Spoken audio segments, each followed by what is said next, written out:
ប្រទះឃើញក្បាលមនុស្ស2នាក់ក្នុងថង់ខ្មៅនិងសាកសពសង្ស័យត្រូវបានឃាតករសម្លាប់កាត់ជាកង់រួចច្រកចូលក្នុងថង់ខ្មៅយកមកបោះចោលដើម្បីបំបិតភស្តុតាងតែការពិតត្រូវបានលាតត្រដាងដោយសារតែសត្វឆ្កែមួយក្បាលពលរដ្ឋបានប្រទះឃើញសាកសពមនុស្ស2នាក់ច្រកក្នុងស្បង់ខ្មៅជាកង់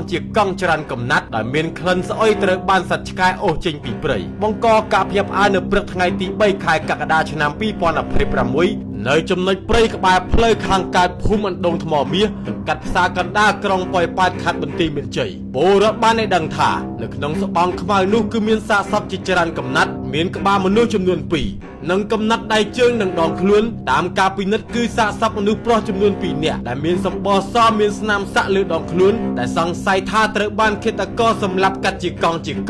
រួចច្រកស្បង់ខ្មៅហើយយកមកបោះចោលក្នុងព្រៃហើយអាចមានរយៈពេល3ទៅ4ថ្ងៃមកហើយទើបមានជះក្លិនស្អុយអាសច្ចបែបនេះជុំវិញហេតុការណ៍ខាងលើនេះនគរបាលជំនាញមិនទាន់អាចបញ្ចេញព័ត៌មានច្បាស់ការនៅឡើយទេតែគ្រាន់តែបង្ហាញថាពិតជាមានសាកសពជាច្រើនកំណាត់ច្រកស្បង់ខ្មៅហើយត្រូវបានសត្វឆ្កែអូសចេញពីព្រៃពិតមែនខ្ញុំបាទសីហាពីរីករាយញូ